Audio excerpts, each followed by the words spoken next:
It's December 13th, 2020. Yeah, Langen's pretty much done. We got a bunch of temporary fuel lines on here, some permanent stuff. You can see the brass and copper stuff is a permanent. I got some temporary rubber on there, just for test purposes. These two valves on the side, the one on the far side is the ignition flame. The one on the near side is the relight flame, which you can see the orifice for. The gas valve for the engine is mounted just underneath the top plate of the engine. So everything's connected. I got the gas bag, the fuel line going to the secondary regulator. We're going to run this between 2 and 4 inches of water column pressure.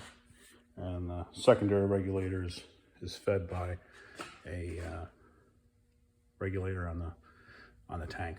So we're going to actually try this for the first time here and see what happens. I think I got everything leak checked as far as pressurized and leak proof. I'm going to turn this on. Okay, the first thing we're going to do is we've got the system charged at about 3.5 inches of water column. I'm going to shut off the cylinder valve, and we're going to look for a quick decay in pressure on that. So it's still pressure's locked up between the valve and the bottle and the regulator. It's indicating there's no significant leaks. We'll turn that back on.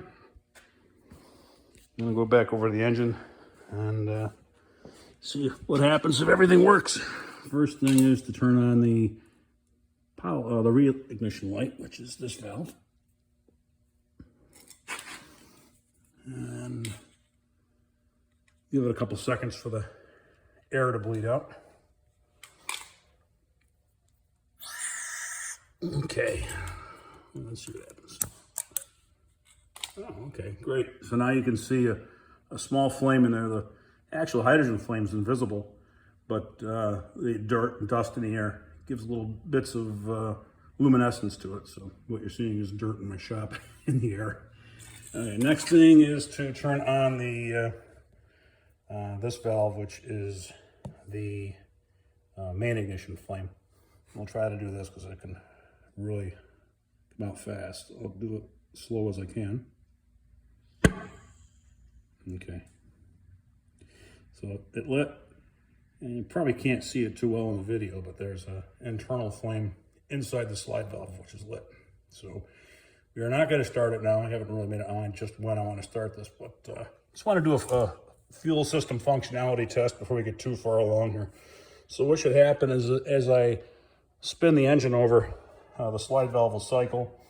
The flame inside the valve will extinguish when the slide valve goes up, which would be the normal ignition point. When a slide valve comes back down, typically you hear a pop and it'll relight. So let's see what happens here. So that's the intake stroke.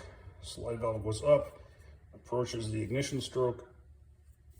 Okay, the internal flame goes into the combustion chamber, lights the charge, and now when the slide valve cycles back down, you should hear a pop.